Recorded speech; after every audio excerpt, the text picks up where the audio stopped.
everyone. Welcome to Expert Talks Online. I'm Lisa Copeland, Senior Vice President of Client Engagement at Equal Experts.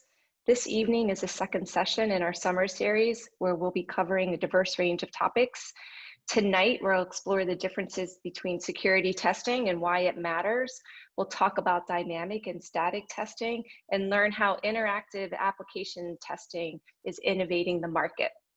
We're very excited and grateful to have Roman Yankin here. He's the Senior Sales Engineer of Contrast Security. And after Roman's talk, we'll run a fishbowl discussion where joining Roman will be Equal Experts' own security gurus, Daniel Gartman and Tommy Hamilton. Now, a little bit about the meeting protocols. You can start adding your questions now using the Zoom Q&A function. We'll be answering the top voted questions, so keep an eye on what questions are being added and vote for those you'd like to see covered. Also, if you'd like to join the fishbowl panel and answer some questions, please use the Zoom raise hand function and we'll add you to the panel. And so now, without further ado, I'm going to hand it over to Roman. Thank you very much. I am going to start sharing my screen in a moment, so hopefully everyone can see it. So it should be broadcasting. So hopefully if you can give a nod. Yeah, perfect. Thank you. So I will start by introducing myself. My name is Roman Yankin. I'm a sales engineer in Contrast. And prior to Contrast, I was working for about 7 or 8 years in application security space for various companies, and primarily in SAST, which is a static application security testing, as you know, and SCA is software composition analysis, which has to do with open source for those of you who are not familiar with the acronyms or the terms. And prior to that, I was a Java developer for 9 years, working for a variety of companies, various financial organizations, telecom company, and so on and so forth. So I have been, if you like, to both ends of this conversation as a consumer of the products that were the methodologies that we're going to talk about today, and as somebody who explains how to use them. So with that, I will start with my presentation.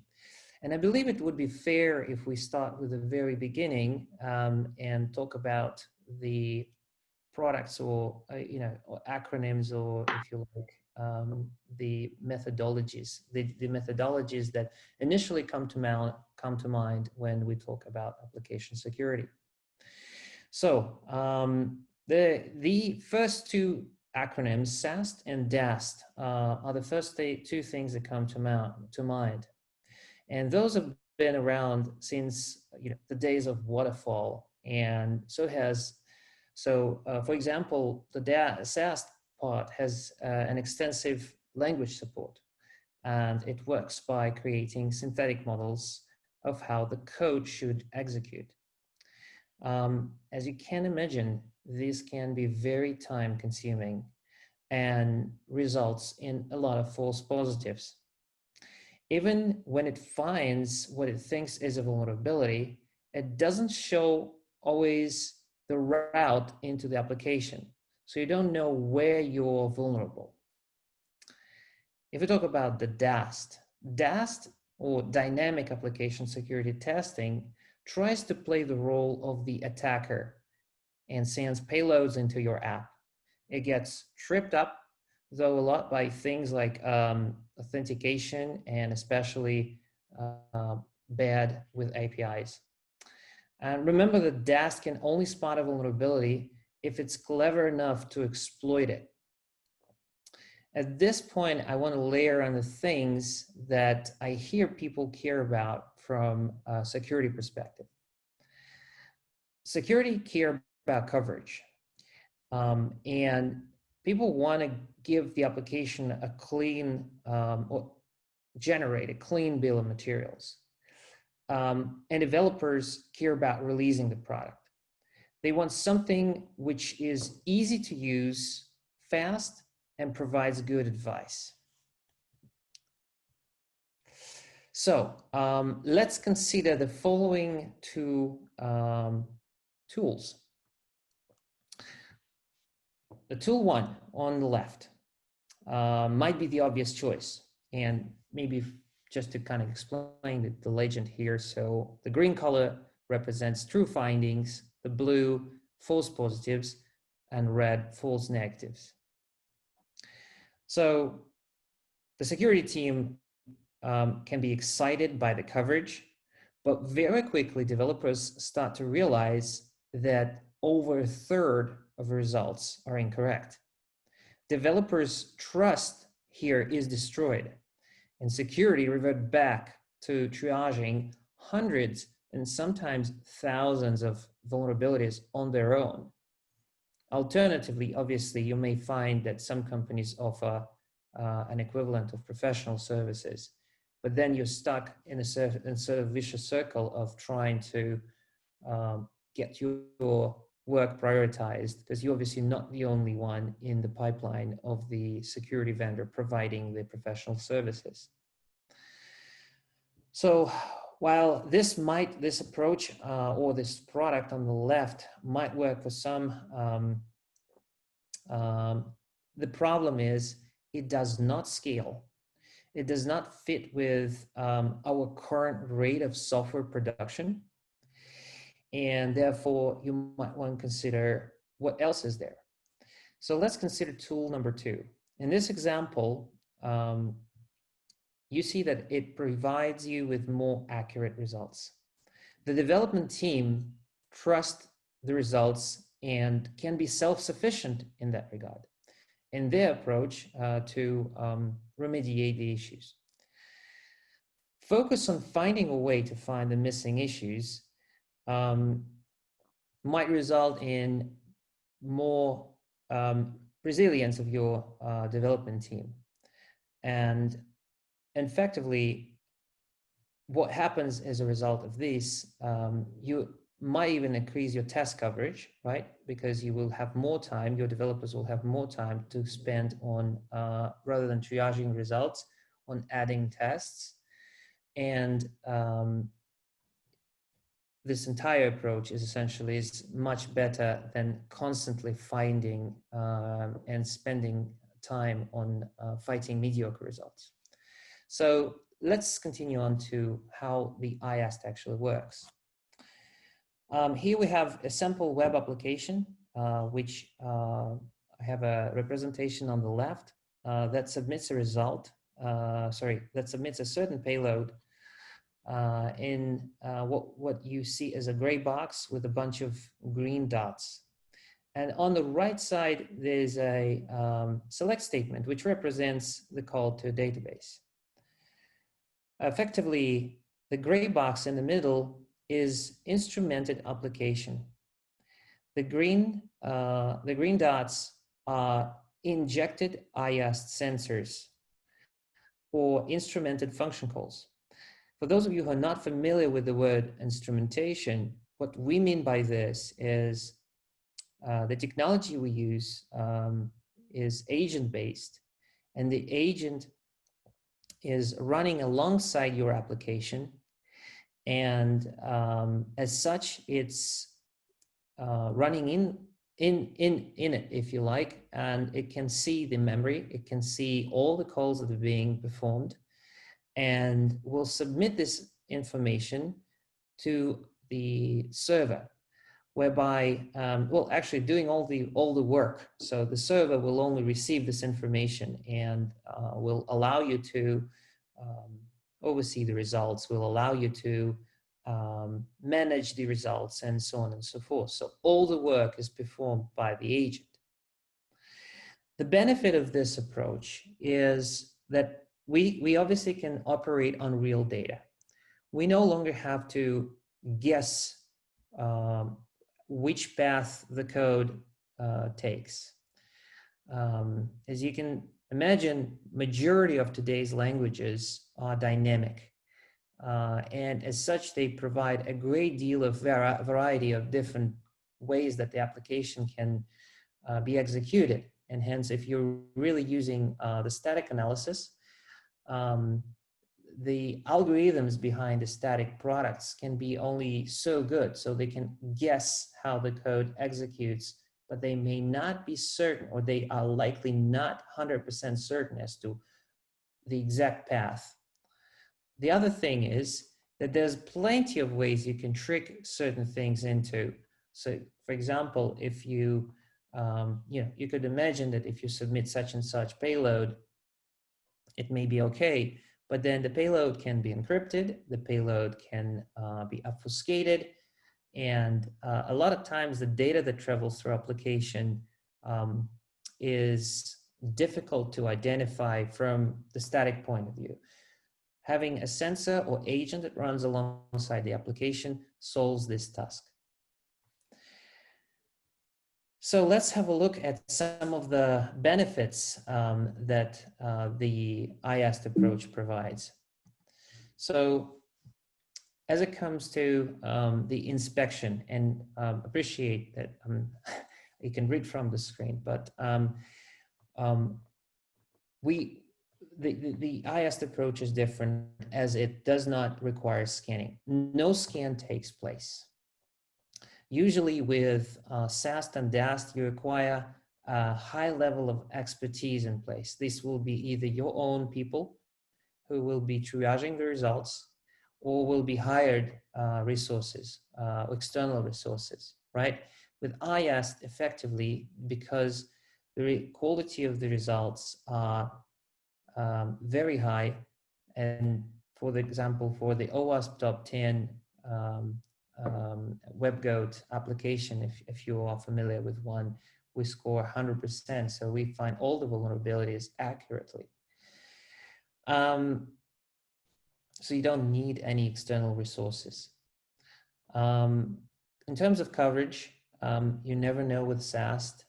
Essentially, it can be good, it may not. DAST in turn has a low coverage because it's based on black box testing, and it may cover something or may not. With IAST, it's measurable because it's measured by the number of tests that you have. And typically, companies that develop their software in test-driven development manner, they would have already, by the time of acquisition of any IAST product, they would already have a quite extensive testing framework. False positives are very high in SAST, simply because of the reasons we have discovered. Most of the work is based on some form of prediction. We predict the code would execute such and such way. With DAST, obviously it's low, but then the low is so is the coverage. So you don't get as many results, although they are pretty accurate. With IAST, false positives can be possible, but in reality, the accuracy rate is around 98, 99%. Speed of execution. SAST is notoriously slow, and I believe anybody who has ever done any scan with a SAST product, no matter what even domain is, the speed of execution has been the greatest obstacle in that regard, especially those monolithic projects with millions and millions lines of code that could easily execute for days. And I'm not trying to be sarcastic here. The speed of execution of DAST is also not exactly quick, and IAST is instantaneous. You get results immediately. The moment they appear, you get them in pretty much anywhere you want. That can be an IDE, so developers get straight into their environment, or it can be some dashboard, or it can be some upstream systems such as Jira, Slack, or you name it, essentially. I'm going to very quickly kind of run through the remaining three parts: guidance, superpower, and kryptonite. And for those of you who are not familiar with the kryptonite, it's the imaginary stone that might make you weak very quickly. So there's certain things, obviously, to consider when you select your application security of choice. So I guess our message is that it's very important to understand what you're testing what is your environment, right? Because this will drive the selection on the first place. Understand your projection for the near term in the sense that where your company is going, whether you will lean towards development of microservices, or you're stuck in maintenance of some legacy applications, and essentially use these selection criteria, if you like, to understand what is best for you. So going forward, I would like to take you through a couple of real examples. These are the screenshots from our product. And here we're looking at a pretty well-known in the industry application used for various tests called Spring Pet Clinic. So the first thing you will notice, it's a Java application. And I don't know if you will see my mouse pointer, but I'm going to kind of highlight some of the areas. So that's obviously, for your information only. Then the actual vulnerability. So this is a stored cross-site scripting. You will find that we're currently on the overview tab, by the way. I didn't make screenshots for the remaining tabs, but you will notice that on the overview, what you see is the method that was used. That's the get method that was used to access a certain page. So we just accessed a certain page, right? Then we also show the line and the method that was used to, in this case, output the unsafe piece of data. And we're also using various other information here, such as, for example, the detailed HTTP request and how to fix area here, which shows you how you potentially can fix this vulnerability. The other example which I would like to use is maybe a classic in that regard, and this is the SQL injection. So SQL injection is well researched, quite well known. Here we're using a Ruby application, and obviously this is a similar layout, if you like. We can tell you the method, right, with the details of this. In this case, this was a post method that submitted some data. We've identified the method name and line, and we can also show you the selection, which is quite clearly unsafe. There's no doubt about this. Now, I'd like to highlight the fact that what we're showing you today is just the tip of the iceberg, and there's a lot more things that can be shown on this application, and there's a lot more data that can be uncovered and would essentially help you understand where you need to strengthen your application, where you need to maybe invest effort.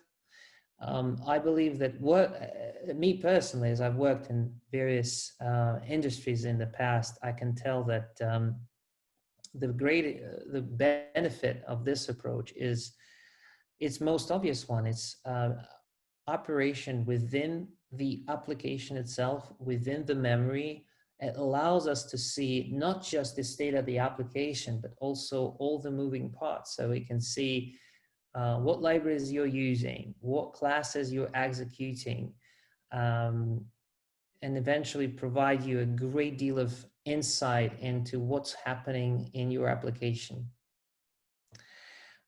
So with that, I would like to sort of wrap it up with a couple of final statements from my end. There's no more need to do any scanning. There's no more need to triage and spend time and resources for this painful procedure. Shifting left essentially means you are shifting left with the speed scale, and accuracy. And this is how it should be. It shouldn't be just thought as about like a plugin that is available for a certain product or a certain tool that you're using, right? And making that plugin available for your dev team. This is not what is meant really when we say shifting left. One other thing which I'd like to highlight specifically, we have a community edition, which you're more than welcome to download and try out yourself. It does have some limitations, but as a developer, I've tried it myself, and I can tell you that it does show you the best features that developers need present. And there's no, looking for the right word, I suppose. It's not cut like in a certain manner, in a certain way that would prevent you from understanding or getting the value as a developer. So with that, I would like to end my presentation and open this conversation for questions. Thank you, Roman. We're going to go into our fishbowl section where we're going to have Daniel and Tommy also join. So we have a couple of questions. There is still time to add as we're going through the next section. So feel free, if something pops in your mind, add it to the questions. And for those, do the thumbs up. So the questions most top of mind filter to the top. So the first question we have, does it take a lot of effort to deploy a solution such as contrast security? I can take this one. Oh, sorry, Roman. Maybe I can say as I deployed it previously at another client, and that was one of the things I really liked, was that basically, like with a Java app, you just had to add like the agent was one parameter, the jar, and basically then in a matter of minute you could then see in the dashboard like the result. So that was something I think is, I mean, literally in less than 3 minutes you can have it up and running. Yeah. And Roman, I don't know if there's anything else you would like to add as well. Yes, of course. I was pleasantly surprised when I first learned about contrast. I was not an employee then, how easy it is to deploy. One thing we should all keep in mind that obviously deploying something like contrast is going to be hassle-free. There's certain differences in how you deploy contrast for different technologies. And certain technologies have made it easier, right? Because let's say if you take Java, for example, you will notice that Java has the instrumentation technology inbuilt. And with that, even instrumenting the application only takes one line. How simpler can it be if it just takes one line to implement an instrumentation? With Node.js, which is quite organically an interpreted language. We'll talk about JavaScript. It is slightly different approach. But that said, I have seen how getting the real results from a different type of tools is difficult and requires a lot of work, let alone implementing, right? This has no comparison. We can't really compare the two approaches.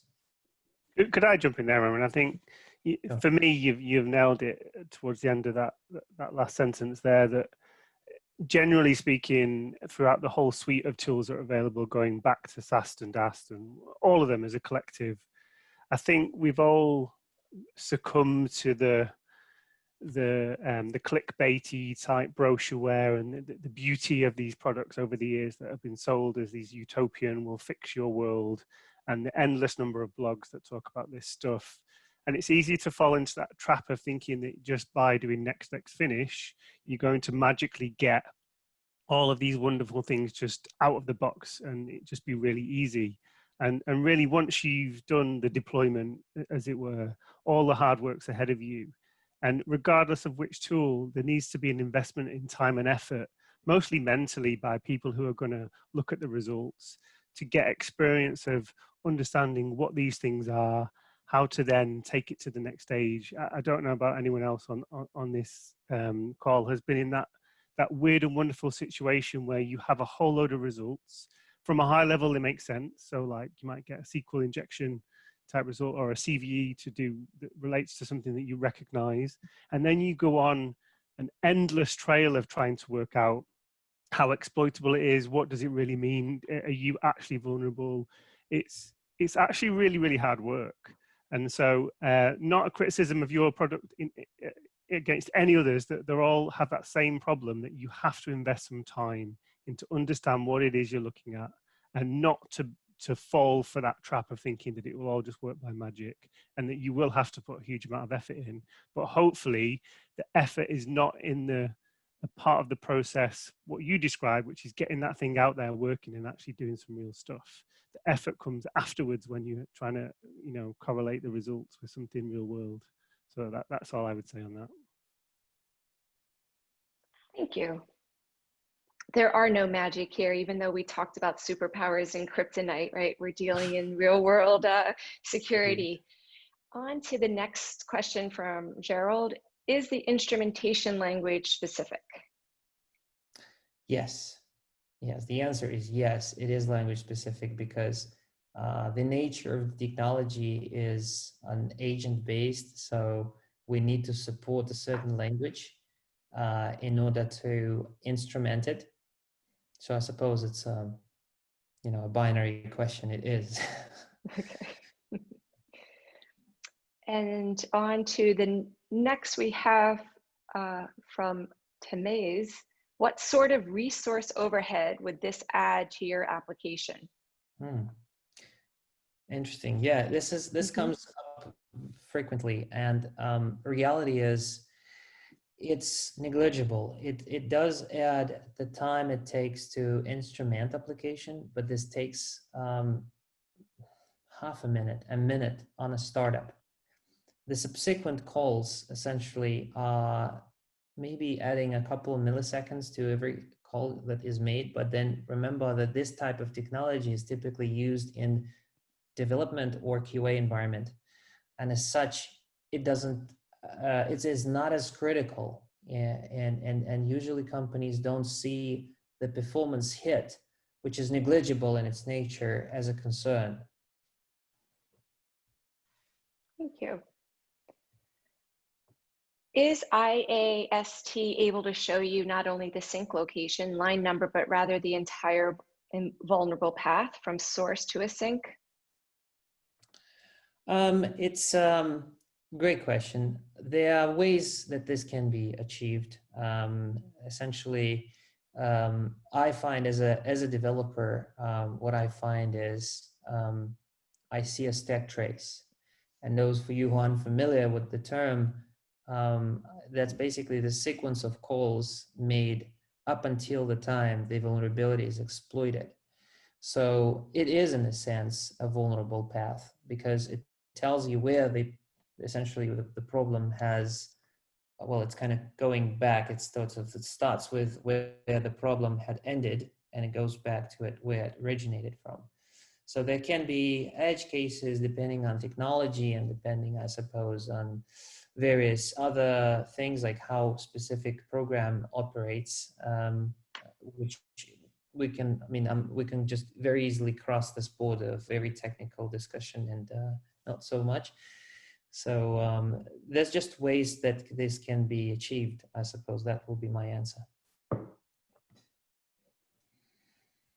The next question is a good one. Do you want me to read this one out, Lisa? What security assurances are there for using the contrast tool itself? So there's a good, it can often be a double-edged sword. How many security products lately have actually succumbed themselves to vulnerabilities? So how do you ensure that the agent, for example, doesn't introduce its own set of vulnerabilities?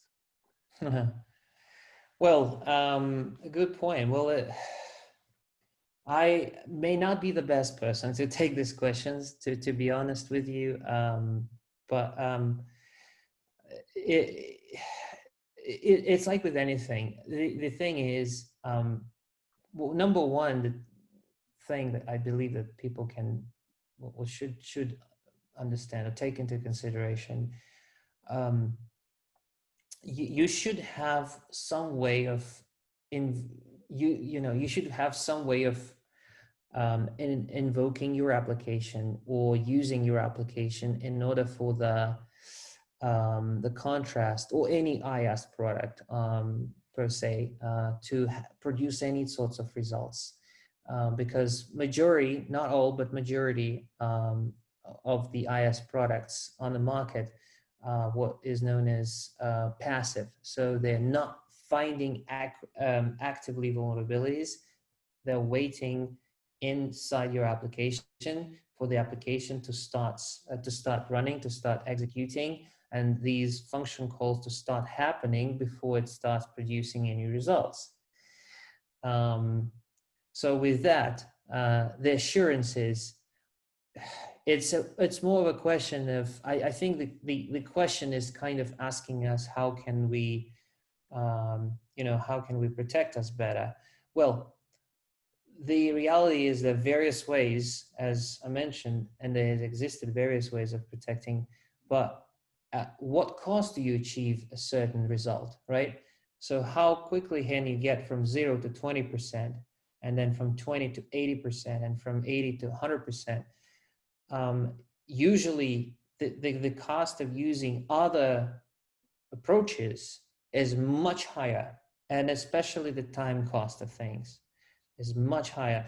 And very often people, in theory, you can achieve possibly a better result with a combination of all of these approaches, but it's like with casino, you only win if you have an infinite time and infinite amount of money, right? And it's mainly what you can achieve with a measurable amount of time and measurable amount of resources.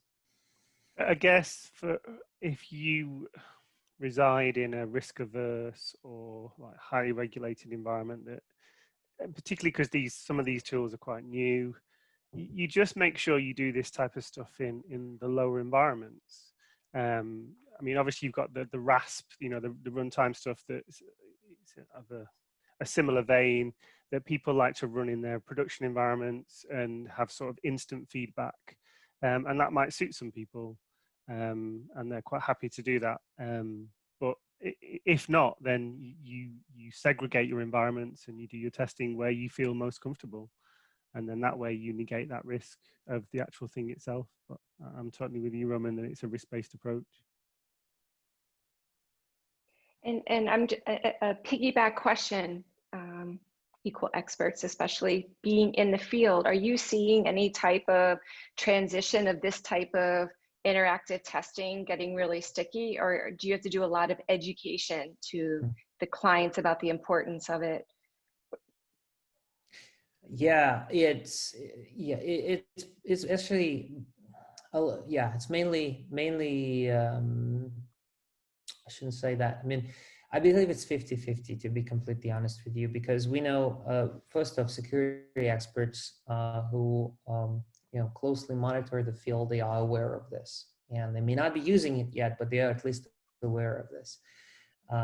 We've been around for around 6 years. The approach has been recognized widely by the industry itself, and with that, the industry awareness grows, right? Obviously, there are people who haven't heard of IAST, and there are a lot of people who don't know about the approach and about what we do. But there may be people who don't know what SAST is, and so on and so forth. So reality is, what we do is we highlight how we're different, how we can help them achieve their goals, and essentially at a scalable one.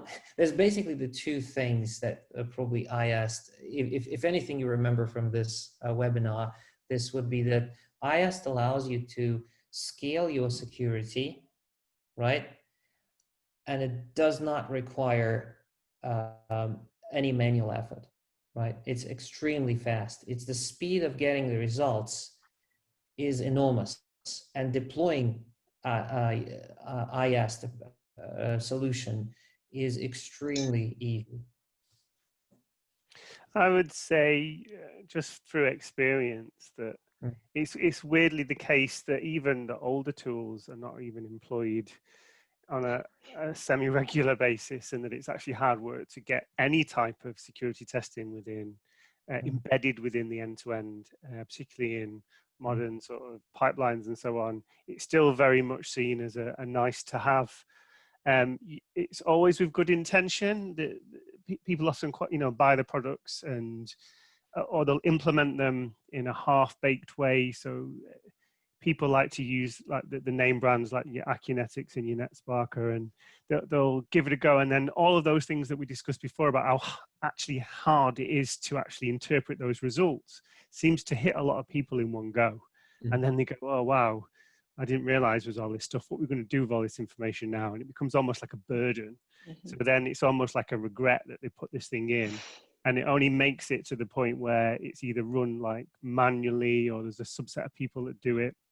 They never take things to the next level, which is to build it as part of automation or have a fully fledged like database to store things and to track vulnerabilities over time.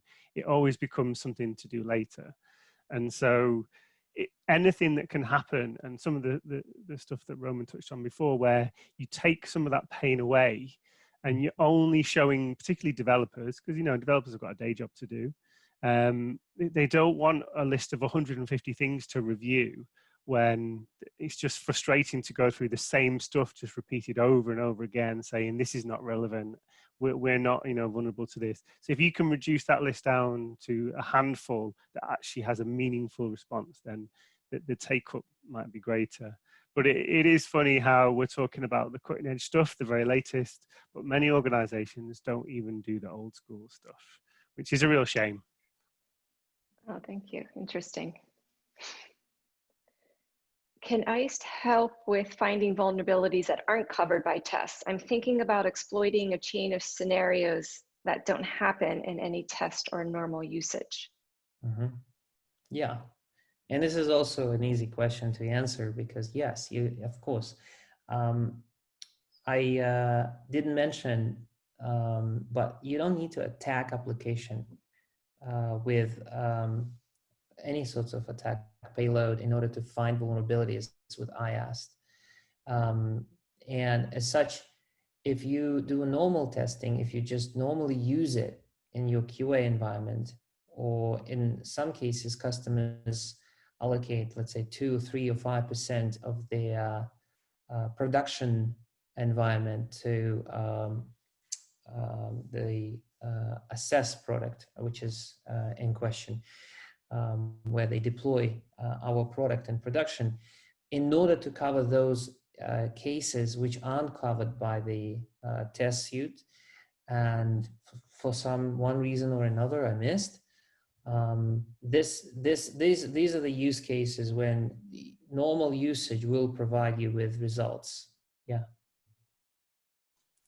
So can I extend that question, Roman? Because it is something that interests me. So in a lot of cases, again, it's just an unfortunate set of circumstances that cause this, that quite often happy paths are followed in most testing. And how do you ensure you cover the edge case stuff? Because attackers don't follow happy paths. They follow whatever path that suits them. Yeah. So how do you cater for that without running some sort of, automated poke around testing? So this answer will be, will involve a part of the product or the part of the offering that we have that was not subject of this webinar. Essentially, you can either find a vulnerability or you can protect yourself from it. There's just no other way around it. Or you can, well, the third way is you get exploited or you get hacked. The other product that we have is called Protect, and it's in a slightly different security segment of runtime application self-protection. And this is exactly what is deployed in production environment. If you, in the unlikely event that you will get hacked, right, the Protect will block the attack and will report it, obviously. So you will get some information about what happened. You'll get obviously all the things like attack payload, location of the product which was affected, and the SQL or whatever that is. I mean, I'm just thinking of SQL injection at the minute, but it can be any other type of attack. So whatever was the sync had captured, right? So that's, I believe that is the best answer I can give in this regard, in this circumstance. Would you recommend that if you can embed into your testing team, I guess, doing the whole threat modeling type approach mentally before they start doing testing, so that they can go outside of the norm of the happy path, and then inadvertently it will be then picked up and be a part of what your product does? Yeah, all approaches are welcome. You know, there's it's like I would suppose it's like with anything. If if you're exercising, no matter how you exercise, you're doing something good for yourself. So if you in security, it's the same. If you're doing an extra mile, no matter what this extra mile looks like, it is better than doing nothing. Sure. Thank you. And how is the tool secured if it's deployed into production? Well, again, we don't change essentially the security part of the product as such. Our technology embeds itself, for the lack of any better word or term, injects into the product. So if you're an application that is behind a firewall, we won't change that. If you're running a secure connection, we won't affect that. It is essentially, shadowing the application, if you like. And with that regard, we don't add any specific, requirements or any methods that are needed to secure our own parts that are executed. Okay. And are there any specific languages outside of Python that are or aren't supported? Well, the list of languages that aren't supported is much longer than the languages that we are supporting. Today, we support Java, .NET, and for those of you who are .NET developers, .NET Framework and .NET Core are both supported. Node.js, this is the third one, Python and Ruby. We obviously work towards adding a lot more. There's a lot of work involved in this, and it's, as you can imagine, a lot more work needed to, as compared even to the SAST products, because in SAST products, you write rules, and typically those rules are part of a certain engine, which is providing you with some basic graph which you analyze. But in our case, it's a little bit more than that, because we need to be supporting the actual environment, the programming language and technology.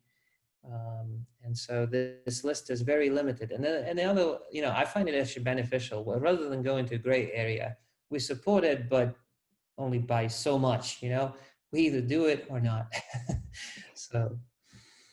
And how do you, is it through user groups and client feedback that says, hey, this language is something that is going to be next up in your prioritization of how you go about making that selection? Yeah, it's always market driven, to be honest. It's always the demand that we see in the market that drives our project priorities or features that we add to the product. So definitely the languages that are derivatives, if you like, from Java on the list, on the short-term list. And then next up are probably the most. I wouldn't do myself a good job if I would say specific language names, but well, I just say that the usual suspects are always on the top of our list. Okay, great. You might have a potential customer. We have something coming in about cost. How much does it cost? Yeah, the cost obviously is a question that comes up a lot as well. And the cost is, I take this question is how much paint do I need to paint my house? Well, how big is the house? So it depends on what your, what specific your situation is, whether this is just one application or you have hundreds. The costs are obviously counting the number of application, and one application as a single unit will always cost more than 100 units in a sense that each unit will kind of be flexing the price a bit more on average. So it is, if you're having this question, I believe it's best to talk to us and get in touch with us and find it out. Excellent.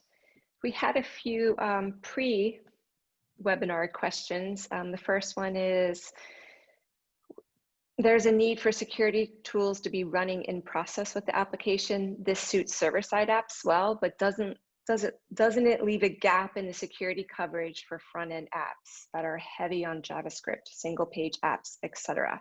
How would you tackle this without breaking the budget? Mm-hmm. Yeah. Well, good question. And again, I will answer it from my perspective rather than from the company. So don't hold my company accountable for my answer. But I found that a lot of JavaScript in question, which is mainly used, I'm not aware of any other technology that is front end and, aside from HTML and the likes of CSS and stuff like that. But so a lot of JavaScript libraries on the first place are open source. A little bit of them are commercial, but those are, not as frequent or not as popular, I suppose. And the community takes care of the security rather than yourself. So to start with, most of the JavaScript that is written in heavy JavaScripting is modular and is coming from the community. So mistakes and vulnerabilities in those libraries are found more, probably earlier than your own. In that regard, there's maybe a concern here is of a general approach. If you're an enterprise company and you have to have a model that covers everything, well, in this case, it is true that IAST is, having some gaps in a sense that it doesn't cover the front end yet, right? I'm sure they will find a way to do that in a foreseeable future, because there's a lot of demand for this. But then the other point I'd like to make is, again, as a developer myself and being, writing some code for front end, I found that those vulnerabilities that do exist in JavaScript are not as critical. So there's very rarely that you access a database. You practically can't access a database, for example, with JavaScript. You have to invoke a server-side script, which will in turn do the job for you. You could, in theory, not in theory, in practice as well, you can inject some output from the user onto the page, but then it will only affect one single user. So in a sense, these are isolated, and browsers do a good job at isolating the engine that executes JavaScript. So if I wanted to steal someone else's data from your browser, for example, that will be way more difficult for me to do this than with a traditional way of stealing the data through, stealing your session ID, I don't know, whatever that could be.